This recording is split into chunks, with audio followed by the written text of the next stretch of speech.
దేవుని వాక్యములోంచి యోధా పత్రిక ఒకే అధ్యాయం ఉంది. మనము కలిసి యోధా పత్రిక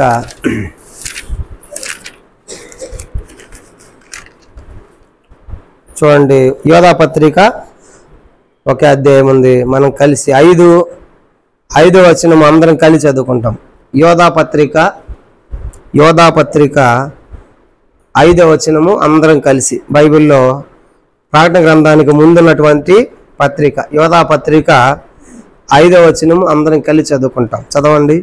ఈ సంగతులన్నీ మీరు ముందటనే ఎరిగి ఉన్నను, నేను మీకు జ్ఞాపకము చేయకోరుచున్నదేమనగా, ప్రభు ఐగుప్తు నుండి ప్రజలను రక్షించినను, వారిలో నమ్మకపోయిన వారిని తరువాత నాశనము చేసెను.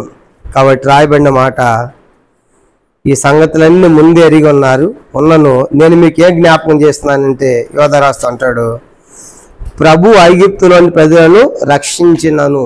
అటు ఇశ్రాయేలు ప్రజలను దేవుడు ఐగుప్తులోంచి రక్షించాడు.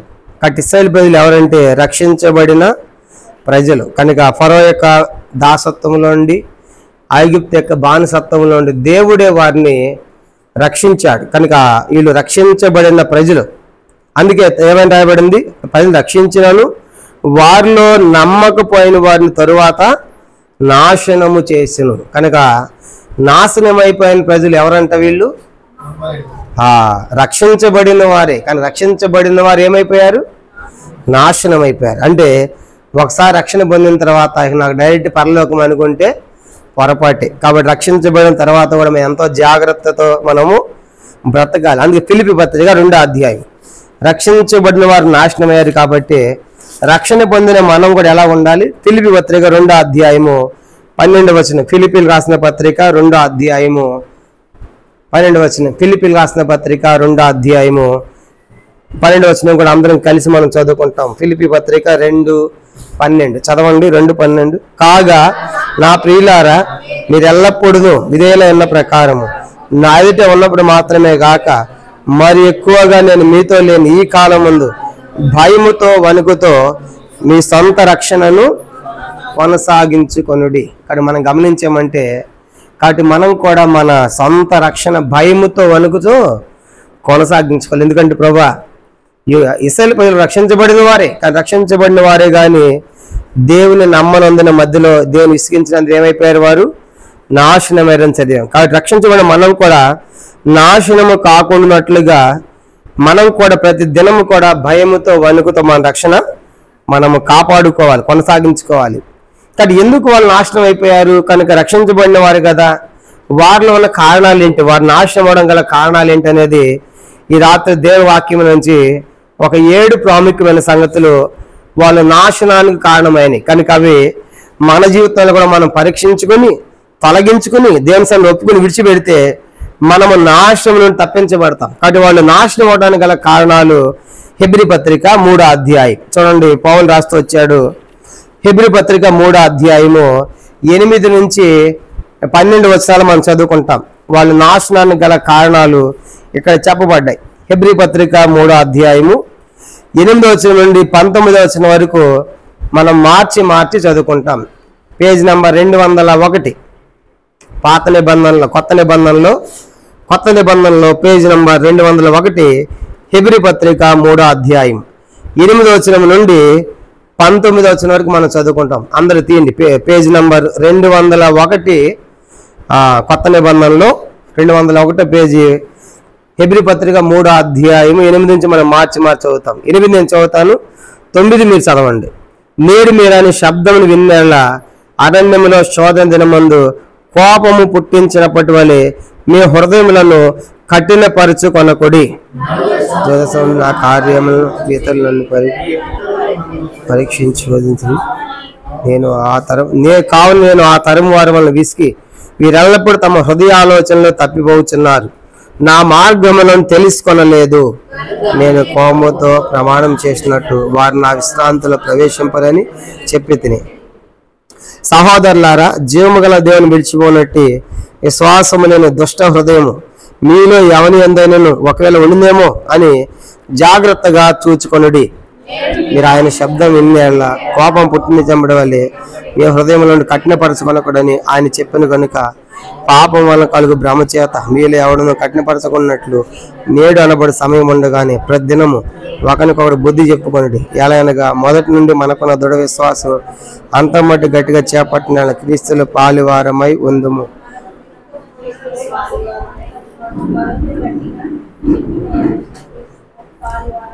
16వ వచనం, విని కోపం పుట్టించిన వారు మోషే చేత నడిపించబడి ఐగుప్తు నుండి బయలుదేరి వచ్చిన వారే కదా. ఎవరి మీద ఆయన 40 ఏళ్ళు కోపగించను? పాపము చేసిన వారి మీదనే కదా. వారి శవంలో అరణ్యములు రాలిపోయింది. తన విశ్రాంతిలో ప్రవేశింపరని ఎవరిని గురించి ప్రమాణం చేసను? అవిధేయులైన వారిని గుర్చే కదా. కాగా విశ్వాసం చేతనే వారు ప్రవేశింపలేకపోయారని గ్రహించుచున్నాం. చివరిగా లేవియాకాండం 16వ అధ్యాయం. లేవియాకాండము 16వ అధ్యాయము. లేవియాకాండం 16వ అధ్యాయము 29, 30, 31 వచనాలు మనం కలిసి చదువుకుంటాం. లేవియాకాండం పేజీ నంబర్ 96 పాత నిబంధనలో లేవియాకాండం 16వ అధ్యాయము 29, 30, 31 వచనాలు మనం కలిసి చదువుకుంటాం. లేవియాకాండం 16వ అధ్యాయము 29 నుండి. ఇది మీకు నిత్యమైన కట్టడ, స్వదేశీయులు గాని మీ మధ్య పరదేశులు గాని మీరందరూ 710వ నాడు ఏ పనిని చేయక మిమ్మల్ని మీరు దుఃఖపరుచుకొని వెళ్ళను. ఏలనగా మీరు యెహోవా సన్నిధిని మీ సమస్త పాపము నుండి పవిత్రగినట్లు ఆ దినము మిమ్మల్ని పవిత్రపరిచినట్లు మీ నిమిత్తం ప్రాయశ్చిత్తము చేయబడును. అది మీకు మహావిశ్రాంతి దినము. మిమ్మల్ని మీరు దుఃఖపరుచుకోవలను. ఇది నిత్యమైన కట్టడ. 31వ వచనంలో ఇది నిత్యమైన కట్టడ అంటే నిత్యము మీరు చేయవలసిన పని ఏంటంటే మిమ్మల్ని మీరు దుఃఖపరుచుకొనుడి. కాబట్టి మనల్ని మనం ఎప్పుడు కూడా దుఃఖపరుచుకోవాలంట. అందుకే యేసు అన్నాడు, దుఃఖపడు వారు ధన్యులు, వారు ఓదార్చబడతారు. కనుక ప్రభు కూడా దుఃఖముతో నిలమన్నాడు. కనుక మనలో ఎవరికి దుఃఖం ఇష్టం ఉండదు. కనుక నీకు సంతోషం కావాలి, దుఃఖం కావాలంటే అందరూ ఏమంటావు? మనకు అంత సంతోషమే కాదు. కానీ దేవుని యొక్క వాక్యం ఏమని కోరుతుందంటే దుఃఖపడువారు ధన్యులు, మీ దుఃఖము సంతోషమునకు మార్చబడును అంటాడు. కాబట్టి అది ఎందుకు మనం దుఃఖపడాలంటే 30 వచనం చదువు అందరం కలిసి. లేవియాకాండం 16:30. ఏలైనగా మీరు యెహోవా సన్నిధిని మీ సమస్త పాపము నుండి పవిత్రులగునట్లు ఆ దినం మిమ్మల్ని పవిత్రపరచడం మీ నిమిత్తం ప్రాయశ్చిత్తము. కాబట్టి ఎందుకు మనం దుఃఖపరచుకోవాలంటే మనం దుఃఖపడవలసిన సంగతి ఏంటంటే 30 వచనం అంటాడు, మీ సమస్త పాపల కోసం మీరు ఏం చేయండి? దుఃఖపడండి. కాబట్టి ఎన్నోసార్లు మనం వాళ్ళ కోసం వీళ్ళ కోసం ఏడ్చి దుఃఖపడి ప్రార్థన చేస్తూ ఉంటాం. కనుక తప్పని నేను అంటలేదు. మొట్టమొదటి దుఃఖపడాల్సిన వాళ్ళ కోసం వీళ్ళ కోసం కాదు, కానీ మొట్టమొదటి దేనికోసం అంట?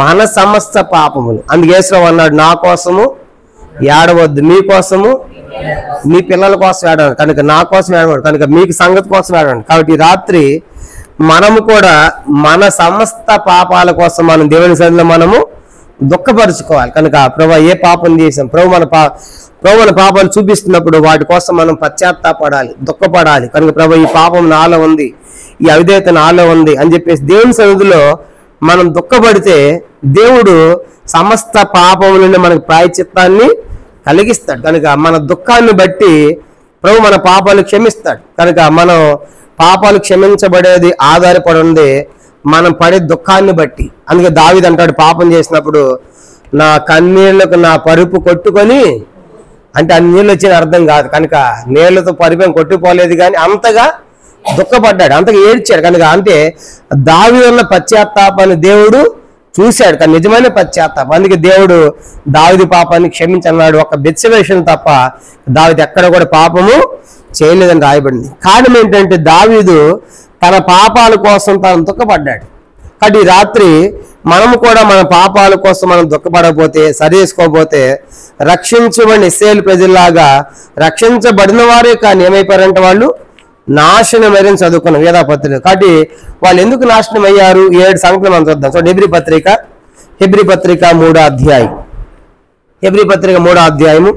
వాళ్ళు నశించడానికి గల కారణాలు, రక్షించబడిన ప్రజలే కానీ ఐగుప్తులో నుంచి బయటకు వచ్చినటువంటి వారే.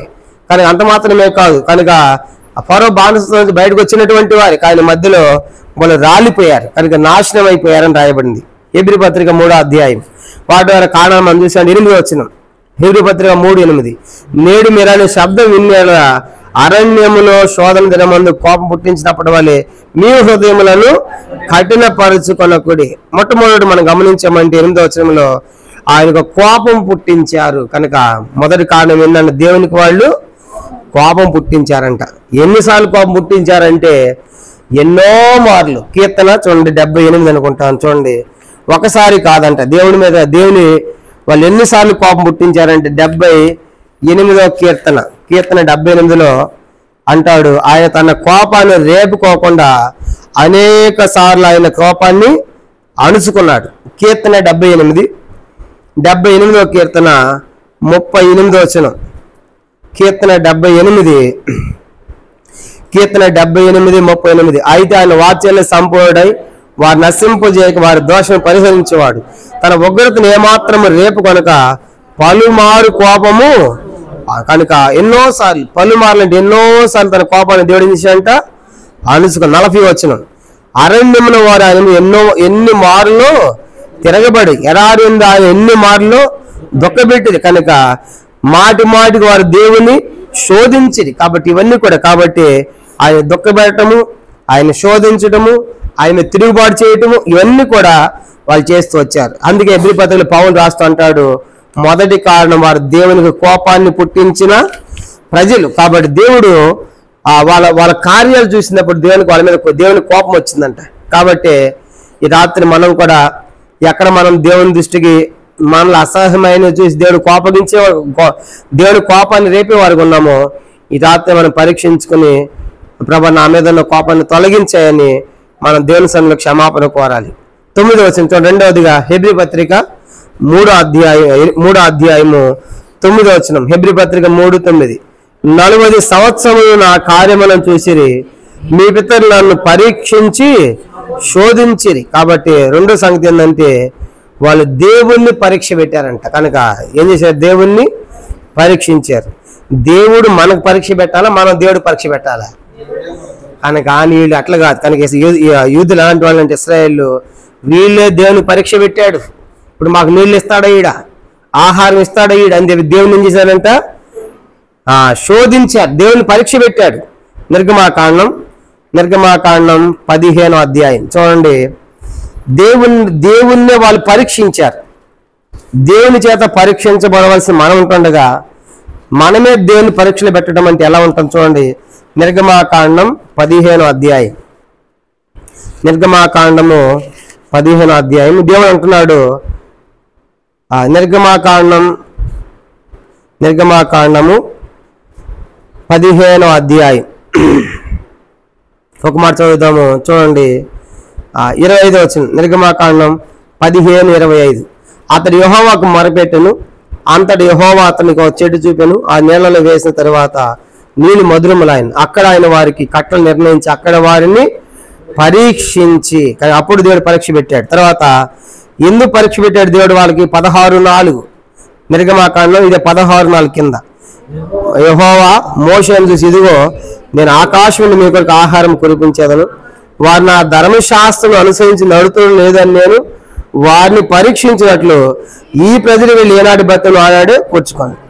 కాబట్టి దేవుడు నాళ్ళు ఎట్లా పరీక్ష పెట్టండి? నా ధర్మశాస్త్రం గైకొంటారు లేదని దేవుడు పరీక్ష పెడితే వీళ్ళు ఏం చేయాలంటే దేవుని కంటే ముందు దేవునికి వీళ్ళు పరీక్ష పెట్టాడు. కానీ మాకు నీళ్ళు ఇస్తాడు వీరు అని చెప్పి దేవుని పరీక్షించిన ప్రజలు. కానీ ఎంత భయంకరం. కాబట్టి దేవుడు మనం పరీక్షించాలి కానీ మనం దేవుని పరీక్షించడం కాదు. అందుకే దావీదు అంటాడు 139వ కీర్తనలో, అది నా హృదయంలో నీ కాయస్కరమైనది ఏమైనా ఉందేమో పరీక్షించి తెలుసుకో, కనుక నిత్య మార్గంలో నడిపించు అని చెప్పేసి తొలగించు అంటాడు 139వ కీర్తనలో. కాబట్టి మొదటిగా దేవుని కోపాన్ని పుట్టించారు, రెండోదిగా దేవుని శోధించి దేవుని పరీక్షించినటువంటి ప్రజలుగా అర్థమవుతుంది. మూడో సంగతి 10వ వచనం, నిర్గమాకాండం 3:10 చూడండి. కావున నేను ఆ తరం వారం వెలిసి వీరెల్లప్పుడూ తమ హృదయ ఆలోచనలు తప్పిపోతున్నారు, నా మార్గములను తెలుసుకొనలేదు. కాబట్టి మూడో సంగతి ఏంటంటే వాళ్ళ ఉన్న మూడవ భయంకరమైన పొరపాటు ఏంటంటే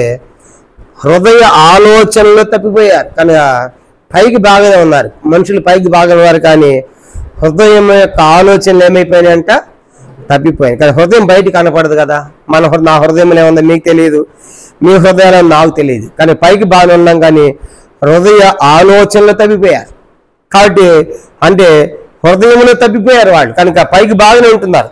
కానీ హృదయంలో తప్పిపోవటం అంటే వాళ్ళ హృదయం ఎందుకు తప్పిపోయింది? అపోస్తల కార్యములు 7వ అధ్యాయం.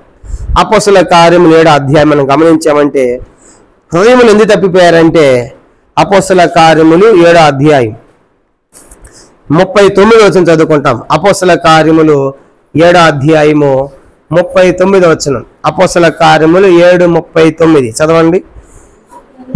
ఇతనికి మన పితరులు లోబడి వల్లక ఇతను త్రోసివేసి తమ హృదయములలో ఐగుప్తులకు పోగొరిన వారై. కాబట్టి హృదయ ఆలోచనలు తప్పారంటే వారి హృదయాల్లో ఏం ఆలోచనలు ఉన్నాయంట చెప్పండి. వారి హృదయంలో ఉన్న ఆలోచనలు ఏంటి?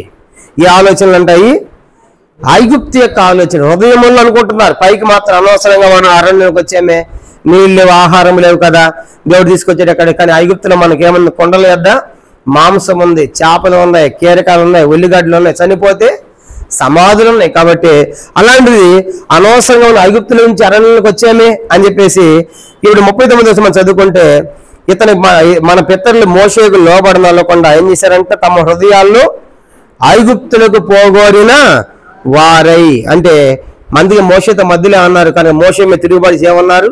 మాకు ఎన్నాళ్ళు ఈ చవిసారం లేని ఆహారం పెడతాం, కాబట్టి మేము ఆడిపోతాము, ఐగుప్తే పోతాం, ఐగుప్తు దాసులం అయ్యేదే మాకు మేలు కాబట్టి అని చెప్పేసి ఎన్నోసార్లు వాళ్ళు దేవుని మీద మోషే మీద తిరుగుబాటు చేశారు.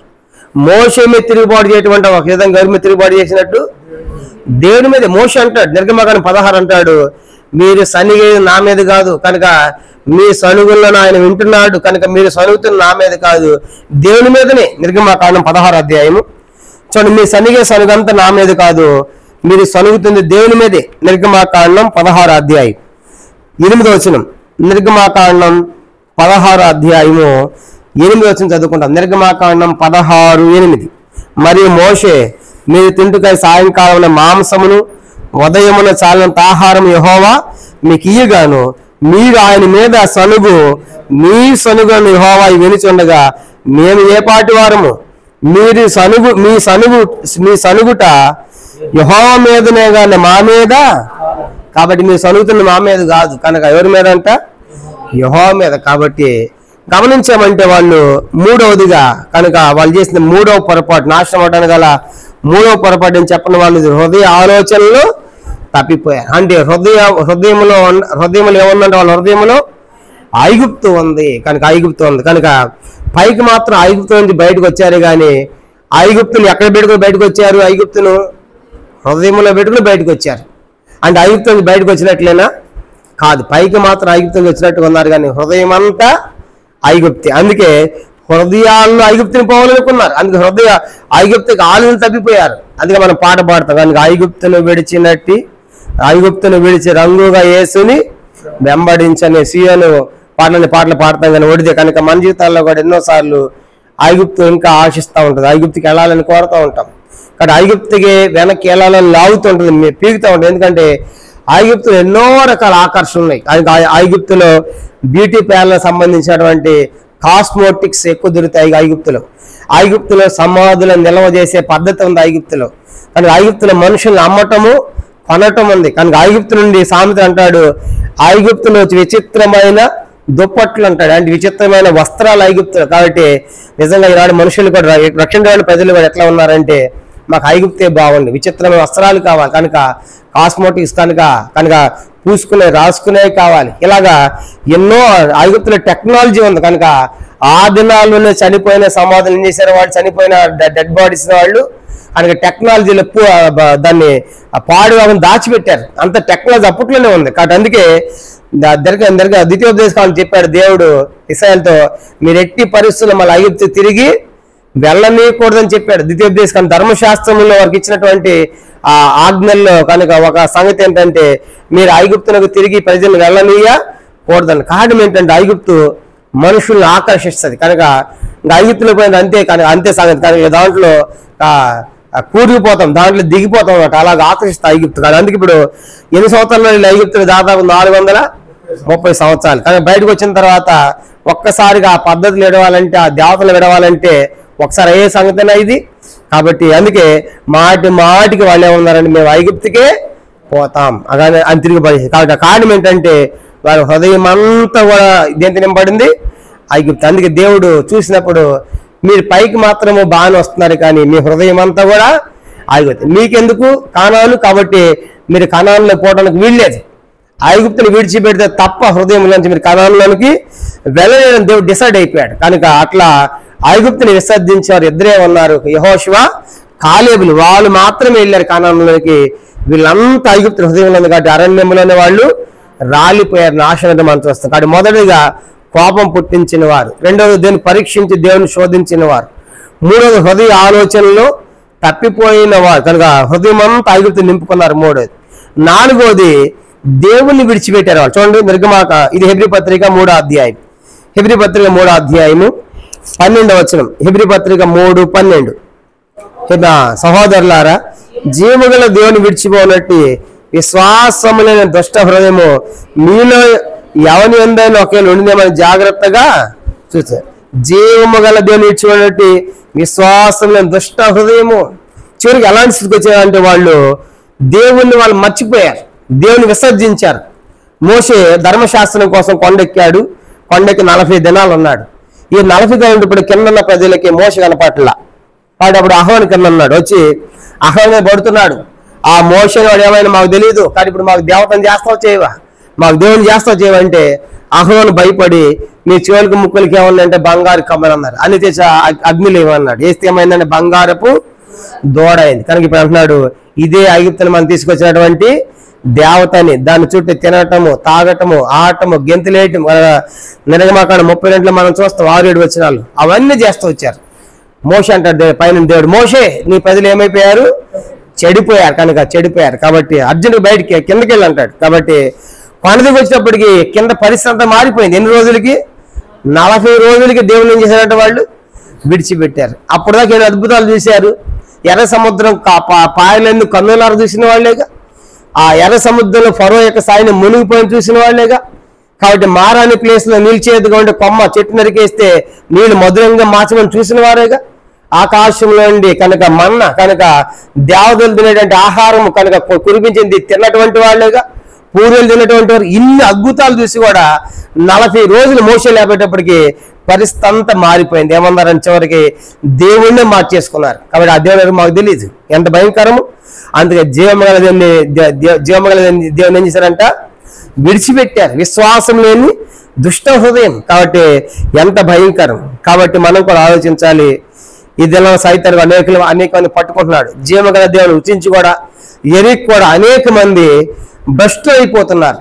మన గోదావరి జిల్లాలో విశాఖపట్నం, మన ఈస్ట్ వెస్ట్ గోదావరి జిల్లాలో ఒక పాస్టర్ గారు యూట్యూబ్లో వస్తూ ఉంది. కనుక డబ్బుల కోసం కలిసి మతోన్మాదులతో కలిసి యేసు దేవుడు కాదు, ఇదంతా తప్పు బైబిల్, దీన్ని బోధించలేకపోతున్నానని వాళ్ళు చేరిపోయాయంటే నేను డబ్బులు ఇస్తానంటే. కాబట్టి వాళ్ళంత విశ్వాసంతో రోడ్డు మీదకి వచ్చి గోల పెడుతున్నారు. కనుక మా దశం బాగా వేసాం, మా డబ్బులు వేసాం, తిన్నాడు, తాగాడు, ఇప్పుడు ఏమన్నాడు యేసు దేవుడు కాదని చెప్పి అన్నిల్లో కలిసిపోయి ఆడవాళ్ళు డబ్బులు ఇస్తానంటే ఈ జీవముగా దేవుని ఏం చేశాడంటే ఆ వ్యక్తి ఒక సేవకుడు. ఎంత భయంకరం. కనుక ఈ కడవరకాలం ఎట్లయిపోయిందంటే అసలు మన నిరీక్షణ ఏంటి, మన గురి ఏంటి, మనం దేనికోసం బతుకుతున్నాము? ప్రభు మధ్యాకాశానికి వస్తాను, నేను ఆయన్ను కలుసుకుంటాను, ఆ రాజ్యం నేను అది కదా మన గురి. కనుక అది విడిచిపెట్టేసి ఎట్టపోయిందంటే ఎవడో 10 లక్షలు ఇస్తాను అనగానే ఈ బైబిల్ విడిచిపెట్టేసేసి తప్పని చెప్పేసి వెళ్ళిపోండి. ఎంత భయంకరం. నేను చూస్తుంటే ఆశ్చర్యపోయాను. ఆ దగ్గరికి వెళ్ళి క్రైస్తవ సంస్థలు చాలా మంది వెళ్ళారు. వాళ్ళు వెళ్ళి అంతా అడుగుతూ ఉంటే విశ్వాసాలు చెప్తా ఉన్నారు. కనుక వీళ్ళు బలంగా ఉన్నారు విశ్వాసాలు ఆయన కంటే కూడా. కాబట్టి ఆయన 2-3 సంఘాలు ఉన్నాయంటే అన్ని విడిచిపెట్టేసి ఇప్పుడు ఏం చేస్తున్నారంటే ఇదంతా తప్పు, నేను చెప్పలేకపోతున్నాను, ఇవన్నీ బైబిల్ తప్పులు అని చెప్పేసి ప్రకటించడము ఎంత భయంకరం. కనుక దీంట్లో సేవకులే ఉన్నారంటే సామాన్య ప్రజలు ఎక్కడ? కాబట్టి దీంట్లో అందరూ ఉన్నారు. కనుక దేవుని విడిచిపెట్టేటువంటి స్థాయికి వెళ్తున్నారంటే దేవుని రుచించిన తర్వాత వాడు ఎంత భయంకరం. దేవుని తెలుసుకోకముందంటే అది వేరే. దేవుని తెలుసుకున్నటువంటి వారు కన్నులారు ఎర్ర సముద్రం పాయలను చూశారు, ఎంత అద్భుతం అది. కాబట్టి పర్వ సైన్యం మునిగిపోయి చూశారు, ఆకాశం నుండి మన్న పడేది చూశారు, కానీ బంగ్లాదేశ్ నీళ్ళు వచ్చేది చూశారు, మారా దగ్గర కనుక నీళ్ళు మధురమై తీసారు, ఇన్ని అద్భుతాలు తీసుకొచ్చి చివరికి ఏమైపోయిందంటే దేవుడిని ఏం చేశారంట, విడిచిపెట్టారు. ఎంత భయంకరం! అందుకే వాళ్ళ నాశనానికి కారణం అదే. కాబట్టి దేవుణ్ణి విడిచిపెట్టుట. ఈ లోకంలో ఎన్నో ఉన్నాయి కనుక దేవుని విడిచిపెట్టక ఎన్నో రకాల సాధనలు వాడుతూ ఉంటాడు. 1 తిమోతి 6:10 కూడా ధనాపేక్ష సమస్తమైన కీడులకు మూలం. కొందరు దాన్ని ఆశించి తమను తాము పొడుచుకుని విశ్వాసముల నుండి తొలగిపోయి దేవుని తొలగించే కారణాల్లో ఒకటి ధనాపేక్ష. ఇలాగా ఎన్నో ఉన్నాయి. కాబట్టి మనం జాగ్రత్త పడాలి. కాబట్టి మనం దేవుని కోపం పుట్టించకూడదు. మనం దేవుని ఎక్కడ మనం పరీక్షించామో, శోధించామో ప్రభు క్షమించని కోరదాం. ఎక్కడ మన హృదయాలు ఇంకా లోకమైనటువంటి ఐగుప్తు, ఇంకా లోక ఆకర్షణలు కనుక లాగుతున్నాయో, కనుక వెనక పీగుతున్నాయో, వాటిని విడిపించబడాలి. 4వదిగా దేవుని నుంచి మన ఎట్టి పరిస్థితుల్లో ప్రభా నేను దూరం అయిపోకూడదు. కనుక మరణమైన చెరైన, అందుకే పౌలు బ్రతుకుట క్రీస్తే, చావైతే లాభం. నేను అలా ముగించాలి ప్రభా. కనుక నేను మీతోనే ఉండాలి. కాబట్టి ఎన్ని వచ్చినా సరే క్రీస్తు నుండి మనల్ని ఎడబాపేది ఏది కూడా ఉండకూడదు. రోమ 8 అంటాడు. కానీ క్రీస్తుని మనల్ని ఏదైనా ఎడబాపున కనుక ఏది కూడా మనం ఎడబాపకూడదు. కనుక ఆయనతో మనం ఉండాలి. అలా మనం ఎక్కడ మనము దేవుని మనం తప్పించాలని కోరుతున్నాడు. ఈ రాత్రి మనం ఆలోచిద్దాం. ఇది 4వ సంగతి పరీక్షించుకున్న 4వది. 5 చూడండి. 5వదిగా వాళ్ళు ఏం చేశారంట, ఇవన్నీ చేసి 17వ వచనం, హెబ్రీ పత్రిక 3వ అధ్యాయము 17వ వచనం, ఎవరి మీద 40 ఏంటి ఆయన కోపగించను, పాపము చేసిన వారి మీదనే కదా. చూసారు. కాబట్టి వాళ్ళు చేసిన 5వ తప్పు ఏంటంటే ఇవన్నీ చివరికి ఏమైపోయారంటే వాళ్ళు పాపము చేసిన వారు అయిపోయారు. కనుక ఎవరు వీళ్ళు? రక్షించబడిన ప్రజలు పాపము చేసిన వారు అయ్యారు. కనుక పాపము చేసి 16 కూడా వీని కోపం పుట్టించిన వారు మోషే చేత నడిపింపబడి ఐగుప్తుని బయలుదేరి వచ్చిన వారే కదా. కాబట్టి ఐగుప్తుని బయలుదేరి వచ్చి మోషే నాయకత్వంలో కనుక వాళ్ళు భయంకరమైన పాపాన్ని చేసి కనుక దేవునికి కోపాన్ని పుట్టించి దేవుని శోధించి హృదయ ఆలోచన తప్పిపోయి చివరికి దేవుని విడిచిపెట్టి పాపములో పడిపోయారు. ఇశ్రాయేలు ప్రజలు. కనుక అందుకే ఇది 5వ సంగతి. పాపమే కాదండి, ఇంకేం జరిగిందంటే వాళ్ళ లోపల 18వ వచనం, 18 తన విశ్రాంతిలో ప్రవేశింపరని ఎవరికి ప్రమాణం చేశాను? అవిధేయులైన వారిని గూర్చే కదా. కాబట్టి పాపములో ఉన్నవాడికి విధేయుడు అవుతాడా? కానీ పాపం నుంచి బయటకు రమ్మంటే బయటకు వస్తాడా? పాపం నుంచి బయటకు రావడం లేదు. కనుక అవిధేయులైపోయారు. ఎంతమంది ప్రవక్తలు వెళ్ళారు మనం చూసారు. రాజుల చేతులు చెప్పాం కదా. ప్రతి రాజు ముందు కూడా ఒక ప్రవక్త వచ్చి ఎంత మాట్లాడు, కానీ మీరు దిద్దుకోండి, మానండి, వాటిని విడిచిపెట్టండి, నిజ దేవునికి తిరగండి అని చెప్పేసి ఎంతమంది ప్రవక్తలు బోధించారు. అయినప్పటికీ కూడా వారు దేవునికి తిరిగిన వాళ్ళు కాలేదు. అవిధేయులైపోయారు. కనుక అందుకే దేవుడు వారిని నాశనానికి అప్పగించేట్టుగా మనం చూస్తాం. చివరికి 7వది 19వ వచనం చూడండి. 19 హెబ్రీ 3:19 కాగా అవిశ్వాసము చేతనే వారు ప్రవేశింపలేకపోయారని గ్రహించుచున్నాం. 7వ కార్యం ఏంటంటే అవిశ్వాసము. కనుక అవిశ్వాసములో తప్పిపోయిన వారు. కనుక అందుకే మనుష్య కుమారుడు భూమి మీదకి వచ్చినప్పుడు విశ్వాసము కనుగొనున్న కారణం ఏంటంటే విశ్వాసములు తప్పిపోయారు. కానీ దేవుని కార్యాలు చూస్తున్నారు వాళ్ళు దేవుని ఎందుకు విశ్వాసం ఉంచలేదంట. ద్వితీయోపదేశకాండం మొదటి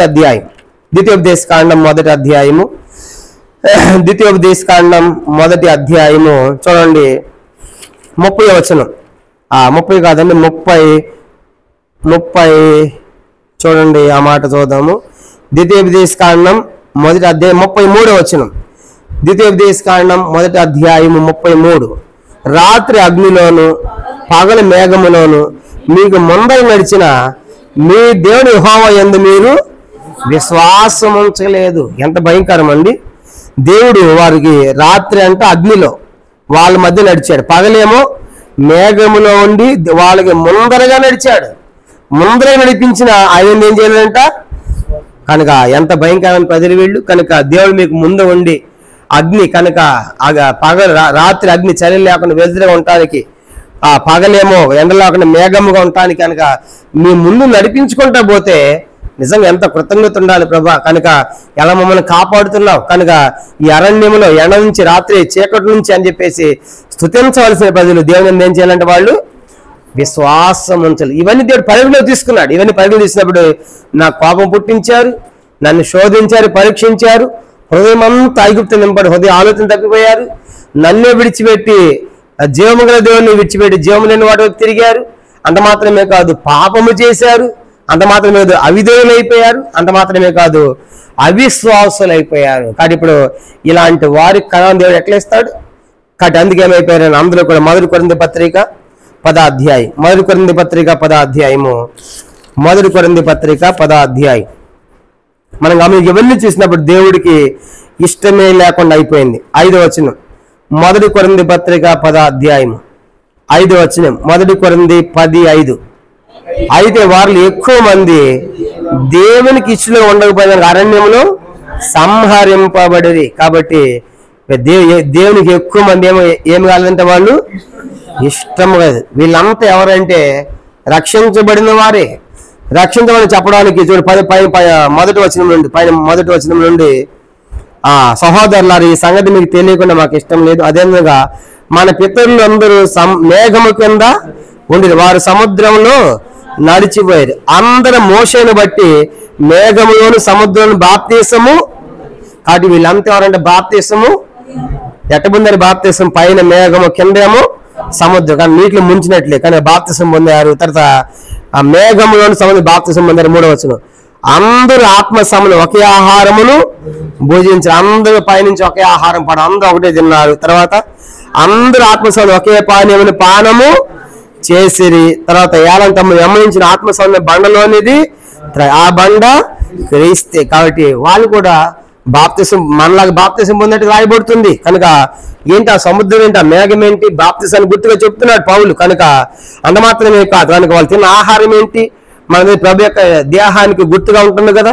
వాళ్ళు తాగిన పానం ఏంటి, కనుక బండ వెంబడించిన ఆ బండ క్రీస్తే. కాబట్టి మనలాగా బాప్తిసం పొంది మనలాగా ఆయన రొట్టె, ఆయన రసంలో సాదృశ్యమైనటువంటి ఆహార పానీయాలు తాగినప్పటికి కూడా అది క్రీస్తు అయినప్పటికి కూడా దేవునికి వాళ్ళు ఎక్కువ మంది ఏమైనదంట ఇష్టలుగా లేరు. కాబట్టి వారి అందరూ ఏమైపోయారంట నశించారు. కాబట్టి ఈ రాత్రి మనం కూడా ఎక్కడ మనం దేవుని కోపాన్ని పుట్టించాము. కాబట్టి ఈ రాత్రి 7 రకాల పాపాలు వారిలో ఉన్నాయి. మొదటిది దేవుని కోపం పుట్టించారు, రెండవదిగా దేవుని పరీక్షించి దేవుని శోధించారు, మూడవదిగా హృదయ ఆలోచనలో అంటే హృదయం అంతా ఐగుప్తు నింపుకొని తప్పిపోయారు, నాలుగవది జీవముగా దేవుని విడిచిపెట్టారు, ఐదవదిగా పాపము చేశారు, ఆరవదిగా అవిధేయులైపోయారు, ఏడవది ఆఖరిది అవిశ్వాసులైపోయారు. కనుక ఒకప్పుడు రక్షించబడిన ప్రజలు విశ్వాసమైన ప్రజలు. రక్షించబడిన వారంటే ఎవరు? విశ్వాసమైన వారే కదా, విశ్వాసులే. కానీ ఇప్పుడు ఏ స్థాయికి వచ్చారు వాళ్ళు? అవిశ్వాసం. అందుకు మనకి ఒక హెచ్చరిక రాయబడింది. ఇది హెబ్రీ పత్రిక 3వ అధ్యాయము 15వ వచనం మధ్యలో. హెబ్రీ పత్రిక 3వ అధ్యాయము 15వ వచనం మనం చదువుదాం. 15వ వచనం అందరం కలిసి. పాపం వలన కలుగు, అక్కడ నుంచి చదువుదాం. హెబ్రీ పత్రిక 3:15. పాపం వల్ల కలుగు భ్రమ చేత మీరు ఎవరు కఠినపరచబడకున్నట్లు నేడు అనబడి సమయం ఉండగానే ప్రతిదినం ఒకరికొకడు బుద్ధి చెప్పుకొనుడి. ఏలనగా మొదటి నుండి మనకున్న దృఢ విశ్వాసమును అంతము మట్టుకు గట్టిగా చేపట్టిననే క్రీస్తులో పాలివారమై. కాబట్టి మనం కూడా మన విశ్వాసము కూడా ఎప్పుడు దాకంట? అంతం వరకు. కనుక చివరి వరకు కూడా మనము గట్టిగా చేపట్టుకుంటేనే క్రీస్తులో మనం పాలివారమై ఉంటాం, ఆయన కలుసుకుంటాం, ఆయనతో ఉంటాం. కనుక కాబట్టి రక్షించబడ్డామని చెప్పేసి కనుక అరకొర ఉన్నాం అనుకోండి, కాబట్టి మనం కూడా తప్పిపోతాం. అందుకే దుష్టాంతం సంబంధించిన సంగతి యుగాంతం మనకు బుద్ధి కలగాలని రాయించాడు. కాబట్టి ఈ రాత్రి దేవుని వాళ్ళు ఎట్లా కోపం పుట్టించారో, ఈ రాత్రి దేవుని కోపం పుట్టించే సంగతులు మనలో ఏమన్నాయో 7 చూసాం. కాబట్టి ఇవన్నీ మనం పరీక్షించుకొని రక్షించబడిన ప్రజలు నాశనం అయిపోయిన రీతిగా మన నాశనం కాకుండా ఈ రాత్రి లేవియాకాండం 16:30 ప్రకారముగా మన పాపాల కోసం మనం ఏం చేద్దాం? ఈ రాత్రి దుఃఖపడదాం, ప్రభువుని క్షమించని మనకు దుఃఖపడితే దేవుడు ఏం చేస్తాడు? 2 కొరింథీ పత్రిక 7వ ఒక మాట చదివి మనం ముగిద్దాం. ఎప్పుడైతే మన పాపాల కోసం దుఃఖపడతామో 2 కొరింథీ పత్రిక 7వ అధ్యాయం 10వ వచనం ఈ మాట చదువుకుని మనం ఒప్పుకొని ప్రార్థనకు వెళ్తాం. 2 కొరింథీ పత్రిక 7వ అధ్యాయము 10వ వచనం. 2 కొరింథీ 7:10 చదవండి. దైవ చిత్తానుసారమైన దుఃఖము రక్షణార్థమైన మారు మనసును కలుగుచేయండి. ఈ మారు మనసు దుఃఖమును పుట్టించదు, అయితే లోక సంబంధమైన దుఃఖము మరణమును కలుగు. కాబట్టి ఈ రాత్రి అట్లా దేవుని సన్నిధిలో దైవ చిత్తానుసారంగా మన పాపాల కోసం దుఃఖపడితే ఈ రాత్రి మన రక్షణార్థమైన మారు మనసును దేవుడు మనకి ఇస్తాడు. కనుక ఈ మారు మనసు మనకు దుఃఖము కలుగు చేయదు. ఒక లోకములో ఉన్న దుఃఖం అయితే మనుషులు లోకంలో కూడా దుఃఖం ఉంది. కనుక అయ్యో మా అమ్మాయి పెళ్ళి అవ్వలేదే, ఇల్లు కట్టలేదే, కనుక ఇలా లోకంలో దుఃఖాలు ఉన్నాయి. కనుక లోకంలో దుఃఖమేమో మరణాన్ని కలుగు చేస్తుంది, దైవ చిత్తానుసారమైన దుఃఖమేమో మారు మనసును కలుగు చేస్తుంది. కాబట్టి ఈ రాత్రి ఈ వాక్య పెరుగులో మా జీవితాన్ని పరీక్ష చేసుకుని దేవుని సన్నిధిలో మనం తగ్గించుకొని, కనుక మన నాశనాన్ని కోరని దేవుడు ఈ రాత్రి మనకు అవకాశం ఇచ్చింటుండగా మన ప్రతి పాపాన్ని కూడా మనం విడిచిపెట్టి దేవుని సన్నిధిని ఒప్పుకొని సరి చేసుకొని చక్కబరుచుకుంటాం. అలాగే ప్రభు మనకు తన కృపను దయచేయను గాక. ప్రభు ఈ వాక్యాన్ని దీవించను గాక. మనం లేచి నిలబడి ఒక పాట పాడతాం.